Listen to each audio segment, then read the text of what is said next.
He was the grandson of the richest man in the world, but his life was anything but a fairy tale. John Paul Getty III was a rebellious teenager who lived a bohemian lifestyle in Rome until he was abducted by a ruthless criminal organization that demanded a 17 million ransom. His grandfather refused to pay, and his ordeal became a media sensation that shocked the world. This is the tragic true story of John Paul Getty III's kidnapping. In the early 1970s, Rome was a city of contrasts. It was the center of culture, fashion, and glamour, but also of political turmoil, social unrest, and crime. It was here that John Paul Getty III, or Paul as he preferred to be called, grew up. He was the eldest son of John Paul Getty Jr., the director of the Italian division of the Getty family oil business, and the grandson of J. Paul Getty, the founder of the company and the richest man in America. Paul had a privileged upbringing, but he also had a troubled family. His parents divorced when he was 8, and his father remarried a model and actress named Talitha Paul, who introduced him to the jet-set lifestyle of drugs and parties. His father and stepmother became addicted to heroin, and his stepmother died of an overdose in 1971. His father moved back to England, leaving Paul alone in Italy with his mother, Gail Harris, a former water polo champion. Paul dropped out of school and lived a bohemian lifestyle. He supported himself by selling his art and jewelry and by posing nude for magazines. He also appeared as an extra in movies, such as Federico Fellini's Satyricon. He frequented nightclubs and took part in left-wing demonstrations. He was a handsome and charismatic young man who attracted attention wherever he went. But he also attracted danger. In the early 1970s, Italy was plagued by a wave of kidnappings carried out by a criminal organization called the 'Ndrangheta, a mafia-style group based in the southern region of Calabria. The 'Ndrangheta targeted wealthy and prominent people and demanded huge ransoms for their release.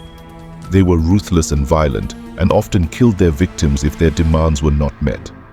They saw Paul as a perfect target, as he was the heir to the Getty fortune and belonged to one of the richest families in the world. On July 10, 1973, Paul was kidnapped in the Piazza Farnese in Rome at 3 a.m. as he was returning home from a nightclub. He was snatched by 4 men who forced him into a car and drove him to a remote hideout in the mountains of Calabria. There, he was chained to a bed and tortured by his captors, who cut off his hair and beard and beat him with sticks and pipes. They sent a ransom note to his mother demanding 17 million for his safe return. They also called her and made her listen to Paul's screams as they threatened to cut off his ear if she did not pay. Paul's mother was terrified and desperate. She did not have that kind of money. She had been divorced from Paul's father for years and had no access to his wealth. She begged him to help her, but he refused. He said he had 14 other grandchildren, and if he paid for Paul, he would have 14 kidnapped grandchildren. He also said he did not believe the kidnappers were serious and that Paul was probably in on it as a way to get money from him. Paul Getty was a notorious miser who valued money above everything else. He had built his fortune from scratch, starting as a wildcatter in Oklahoma and becoming the owner of one of the largest oil companies in the world. He lived in a lavish mansion in England, surrounded by art and antiques, but he also installed payphones for his guests and haggled over every penny. He had been married and divorced 5 times and had 5 sons whom he neglected and abused. He had little contact with his grandchildren and showed no interest in their lives. He did not care about Paul or his fate. He refused to pay the ransom and left him to his fate. Paul's kidnapping became a media sensation that shocked and outraged the world. The press followed every twist and turn of the story and criticized J. Paul Getty for his heartlessness and greed. The public sympathized with Paul and his mother and demanded his release. The Italian police and the American embassy tried to locate Paul and his kidnappers, but with little success. The kidnappers grew impatient and frustrated and decided to escalate their pressure. On November 8, 1973, 4 months after Paul's abduction, the kidnappers cut off his right ear and mailed it to a newspaper in Rome, along with a lock of his hair and a new ransom note. The note read, "This is Paul's ear. If we don't get some money within 10 days, then the other ear will arrive. In other words, he will arrive in little bits." The newspaper published the gruesome evidence on its front page and sent the ear to the police for verification. The news of Paul's mutilation shocked the world and finally convinced J. Paul Getty to act. Paul Getty agreed to pay $2.2 million, the maximum amount that he could claim as tax-deductible. He also loaned his son Paul's father another $800,000 at 4% interest to make up the difference. The total amount was still far below the original demand, but the kidnappers accepted it as they were eager to end the ordeal. They arranged a phone call with Paul's mother and allowed her to speak to her son for the first time since his kidnapping.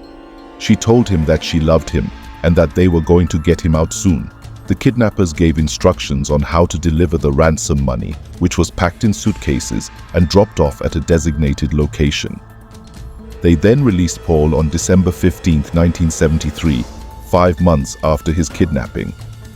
He was found by a truck driver who drove him to a police station in the town of Loria in the province of Potenza. He was reunited with his mother and flown to a hospital in Rome, where he was treated for his injuries and malnutrition. Paul had lost 40 pounds and suffered from pneumonia, hepatitis, and a severe infection in his ear. He underwent surgery to reconstruct his ear using cartilage from his rib. He also had to cope with the psychological trauma of his ordeal, which left him with nightmares, flashbacks, and depression. He faced a barrage of media attention and gave a press conference from his hospital bed, where he thanked his mother, the police, and the public for their support. He also expressed his resentment towards his grandfather, whom he blamed for his suffering. Paul tried to resume his normal life, but he was never the same. He married his girlfriend Martine in 1974 and had a son, Balthazar, who became a successful actor. He also received a $6 million inheritance from his grandfather, who died in 1976. But he also developed an addiction to drugs and alcohol, which he used to cope with his pain and guilt. He overdosed on a cocktail of drugs in 1981 and suffered a massive stroke that left him paralyzed, blind, and unable to speak. He spent the rest of his life in a wheelchair, dependent on his mother and his son for care. He died in 2011 at the age of 54. John Paul Getty III was a victim of a brutal crime that changed his life forever. He was also a victim of his own family that failed to protect him and love him. His story is a tragic reminder of the human cost of greed and the power of money to corrupt and destroy.